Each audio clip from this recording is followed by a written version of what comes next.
इस बात की गारंटी थी, अगर आप काशी आते हैं तो आपको मुक्ति मिल जाएगी। जिसे आप भैरवी यातना कहते हैं, उसे उन्होंने ही शुरू किया था। आखिरी 40 सेकंड में कई जन्मों के एकत्रित कर्म तेज गति से नजर आते हैं।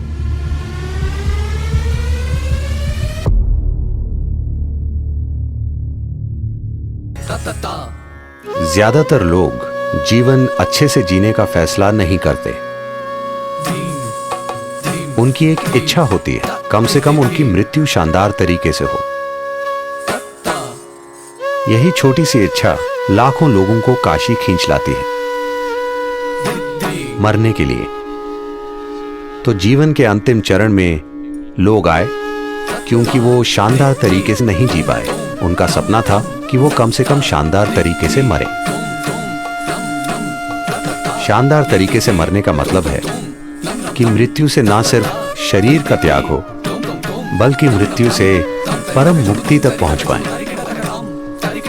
इस बात की गारंटी थी कि अगर आप काशी आते हैं तो आपको मुक्ति मिल जाएगी, भले ही पूरी जिंदगी आप बेहद बुरे इंसान क्यों न रहे हो।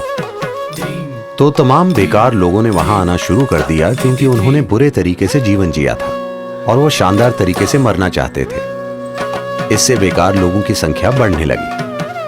फिर शिव बोले, ये जगह खराब होती जा रही है। इतने बेकार लोगों के कारण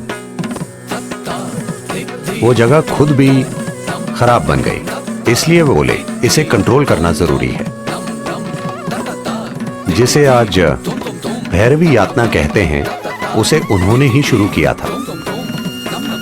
आपको पता है यातना का क्या मतलब है? यातना का अर्थ है भयंकर पीड़ा। ऐसा आपके साथ नर्क में होता है, पर वो इसे आपके साथ यहीं कर देंगे।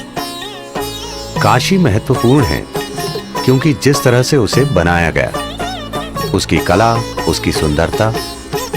उन दिनों कहते हैं कि धरती पर कोई दूसरा शहर इतना सुंदर नहीं था।